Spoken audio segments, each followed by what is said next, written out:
தென்காசி மாவட்டம் சங்கரன்கோவில் நகர் சங்குபுரம் தெருவில் வசிக்கும் கண்ணன் என்பவரது வீட்டின் சிசிடிவி பதிவில் கடந்த 23ஆம் தேதி அதிகாலையில் எழுந்து சாமி தரிசனம் செய்வதற்காக பக்தி பாடல்கள் போட்டுள்ளார். பாடலுக்கு ஏதோ ஒரு அமானுஷ உருவம் ஒன்று அந்த பாடலுக்கு ஏற்றவாறு நடனம் ஆடிவிட்டு சென்றது போல சிசிடிவி காட்சியில் பதிவாகியுள்ளது.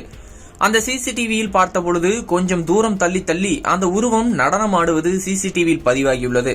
இதை அவர் மறுநாள் பார்த்தபொழுது ஆச்சரியத்துடன் வீடியோவில் என்னவென்று தெரியவில்லையே, ஏதோ ஒரு உருவம் போல இருக்கிறது என ஆச்சரியத்துடன் வியப்புடன் பார்த்துள்ளார்.